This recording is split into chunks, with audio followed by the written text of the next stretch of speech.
خلق حيوانات, creation of creatures. Allah subhanahu wa ta'ala invites us to ponder and reflect on yet another amazing creation, of which all the beauty and variety and vastness and habitats never cease to amaze mankind when they continue to reflect and absorb the immense reality of the creation of haywanat, the animals and beasts.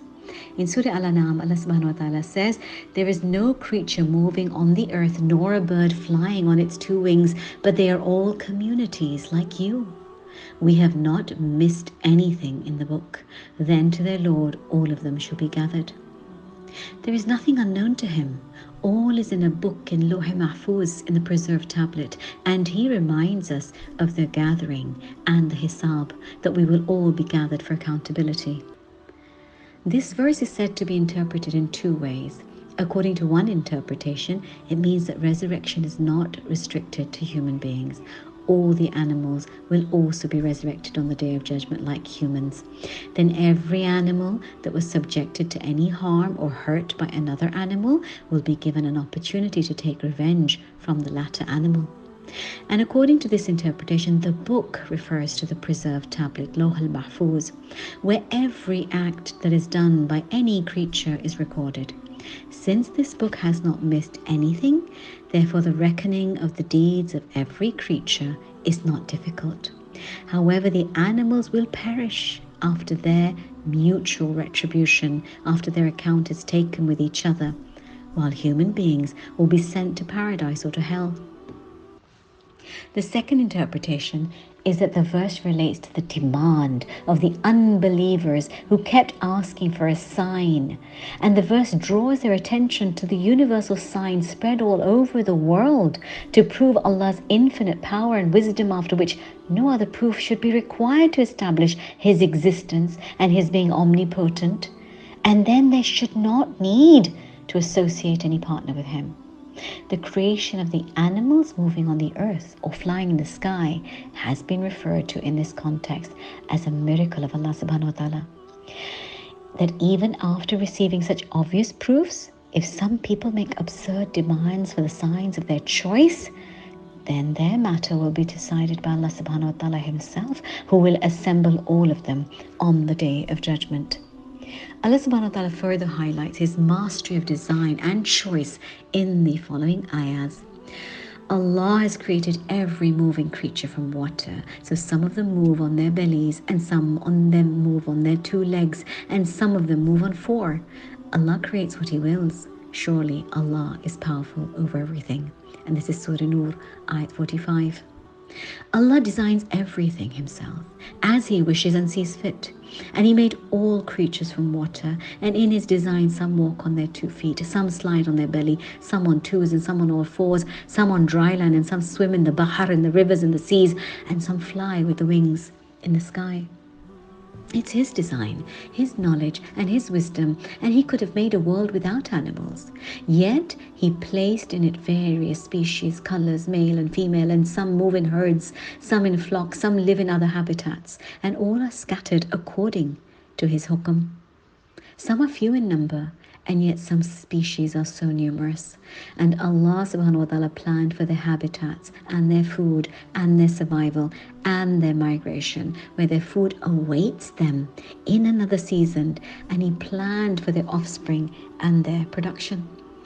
All of these animals eat off a huge table of food from the table of earth, and all of them do their tasbih and praise of Him, of their Khaliq, until their time is complete, until they have consumed their entire destined risq.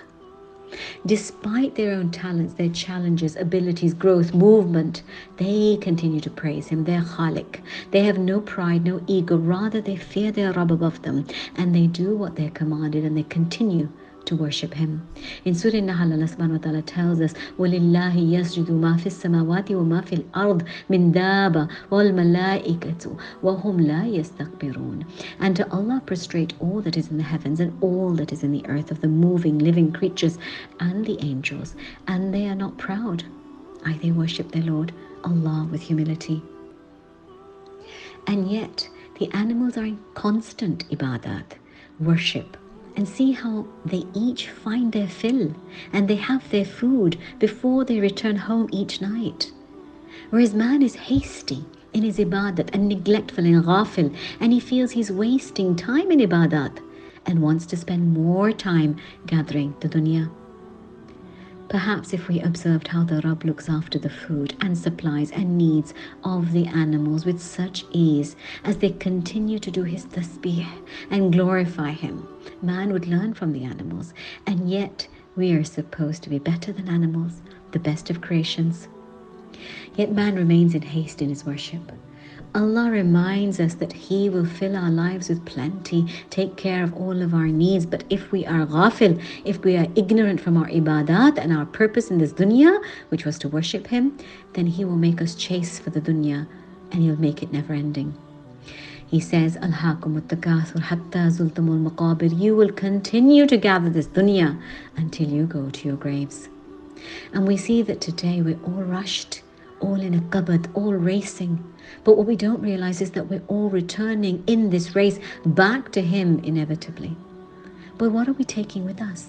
Ibn Adam was supposed to free himself for ibadat. Remember that Allah will handle your affairs when you increase your focus and sincerity in your ibadat. He promises to handle your work for you. He promises you barakah in your time if you put in that barakah in your ibadat. But we think that our work won't get done.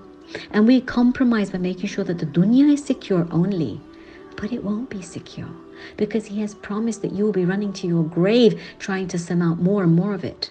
And yet the little bit less you think you earned because you had to give time to your ibadat, Allah will put immense barakah in it.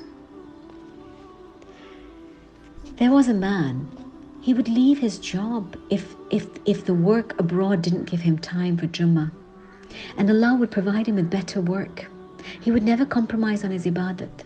He would drive and walk at times to Jamaat in the snow and the cold and give community time and family time and the job time. He may have not been very highly qualified, but his work with honesty and sincerity, he did. And he continued to do his ibadat too. When he left this dunya, Allah put so much barakah in the purity of his wealth that he left behind for his children so much wealth, perhaps even more than a relative that was far more highly qualified than him. Another relative was a heart surgeon, super qualified, immense work. He put in hours day and night at the hospital. Both of these men were righteous men, and Allah ensured that both of their offspring were well provided for and left with enough wealth.